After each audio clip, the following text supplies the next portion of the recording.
اس میں یہ بات اہم ہے کہ محتاج گروپ جو ہوتے ہیں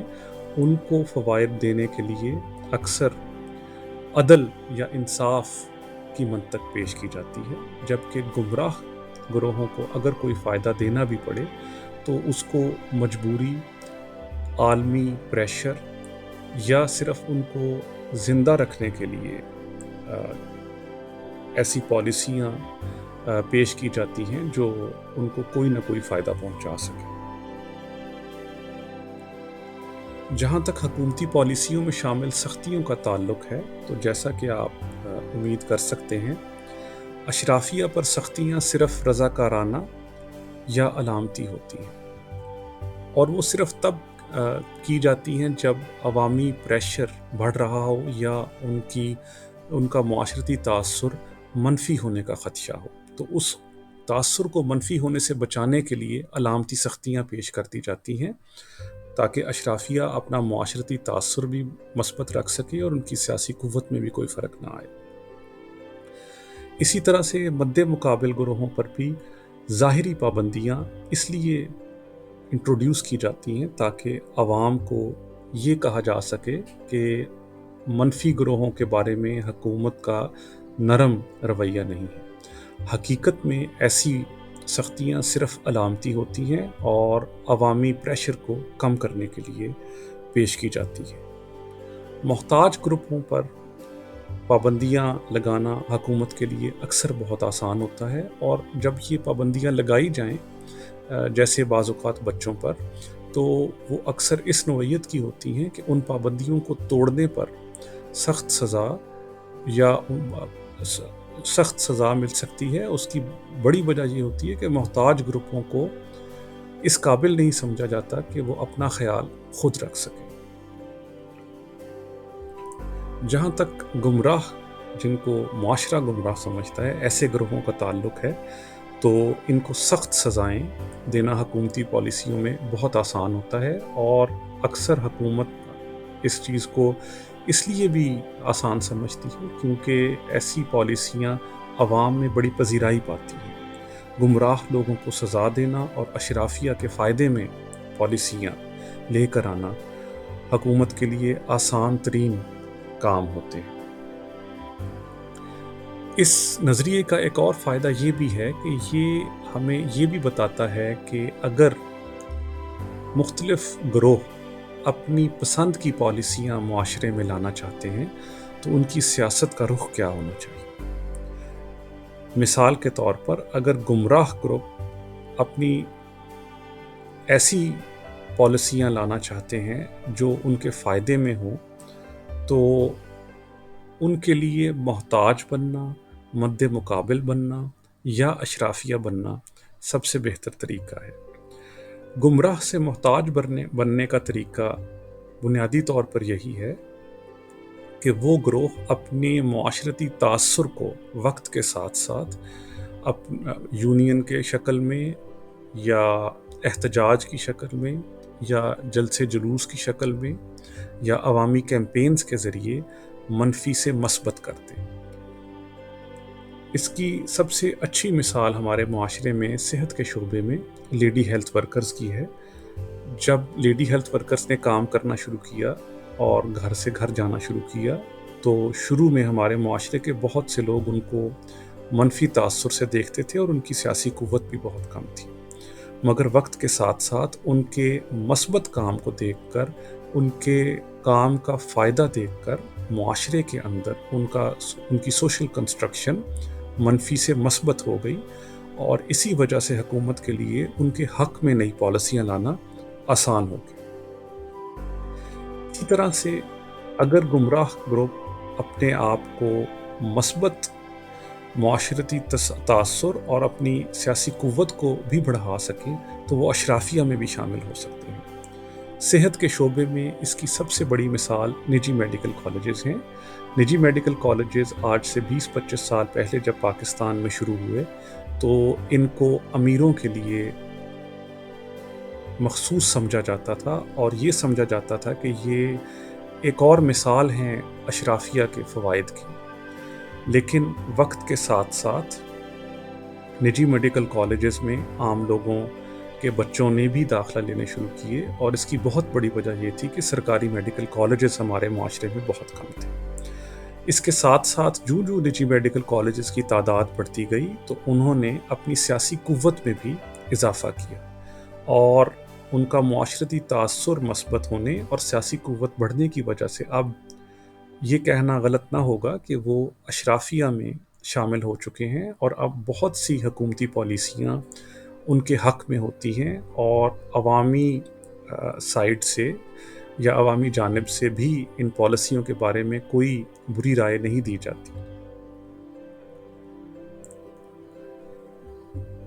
اس بات کو بھی ذہن میں رکھنا ضروری ہے کہ بعض اوقات عوامی کیمپینز یا جلسے جلوس گروہوں کو نقصان بھی پہنچا سکتے ہیں، اور ان کی سیاست کا رخ ایسی طرف بھی جا سکتا ہے جو شاید ان کے ذہن میں نہ ہو۔ اس کی شاید سب سے بڑی مثال ینگ ڈاکٹرز موومنٹ یا نوجوان ڈاکٹروں کی تحریک ہے۔ ڈاکٹروں کے خیال میں ان کا معاشرتی تاثر شروع سے مثبت تھا، اور ینگ ڈاکٹرز موومنٹ کا بنیادی مقصد یہ تھا کہ ڈاکٹرز اپنی سیاسی قوت کو بڑھا سکیں تاکہ وہ اشرافیہ میں شامل ہوں، اور ایسا کرنے سے وہ اپنی تنخواہوں میں اضافہ کرنا اور اپنی جاب میں کچھ ایسی پالیسیاں لانا چاہتے تھے جو ان کی زندگی آسان بنا سکے۔ مگر بدقسمتی سے اس تحریک کا جہاں ایک نتیجہ تو یہ نکلا کہ ڈاکٹرز کی سیاسی قوت بڑھ گئی، مگر معاشرے میں ان کی سوشل کنسٹرکشن انتہائی منفی ہو گئی اور ڈاکٹروں کو لالچی سمجھا جانے لگا۔ اگرچہ اس تنظیم کے نتیجے میں ڈاکٹرز نے اپنی تنخواہوں میں اضافہ کروا لیا، لیکن مستقبل میں حکومت کے لیے شاید ان کے اوپر کم سے کم علامتی پابندیاں لگانا آسان ہو جائے، اور یہ بھی ممکن ہے کہ مستقبل میں اگر ان کی سیاسی قوت کم ہوئی تو وہ گمراہ گروہ میں داخل ہو جائیں۔ اس نظریے کو سمجھتے ہوئے ہمیں سب سے پہلے تو یہ ذہن میں رکھنا چاہیے کہ یہ تمام سوشل کنسٹرکشنز معاشرے کی پیداوار ہے، اور ان کا حقیقت سے کوئی تعلق نہیں۔ اگر آپ کسی ایسے گروہ سے تعلق رکھتے ہیں یا کسی ایسے گروہ کے بارے میں برے نظریات رکھتے ہیں جس کو معاشرہ گمراہ سمجھتا ہے، تو ایک دفعہ یہ ضرور سوچئے کہ ہمیں بھی مختلف حالات میں، خاص طور پہ ہمارے ملک سے باہر، گمراہ سمجھا جاتا ہے، اور ہماری سوشل کنسٹرکشنز میں اکثر ہمارا کوئی حصہ نہیں ہوتا۔ اسی طرح سے ہمارے معاشرے میں جن گروہوں کو گمراہ سمجھا جاتا ہے، ان کو شاید گمراہ صرف اس لیے سمجھا جاتا ہے کہ ہم ان کو صحیح طرح سے سمجھ نہیں پاتے، اور اگر ہم ان کو صحیح نہ بھی سمجھیں تو شاید ان کو سزائیں دینا یا ان سے فوائد چھین لینا ایک معاشرے کے لیے اچھی بات نہیں۔ اسی طرح سے یہ نظریہ ہمیں یہ بھی بتاتا ہے کہ اشرافیہ کے بارے میں کوئی بھی بری بات کرنا اکثر معاشرے میں ناممکن سمجھا جاتا ہے، حالانکہ اشرافیہ صرف اس لیے نہیں ہوتے کہ وہ ملک کے بہت فائدے میں کوئی کام کرتے ہیں، بلکہ صرف اس لیے ہوتے ہیں کہ روایتی طور پر وہ معاشرے میں سب سے طاقتور گروہ ہوتے ہیں، اور اپنا معاشرتی تاثر اور سیاسی قوت مثبت رکھنا ان کے لیے آسان ہوتا ہے۔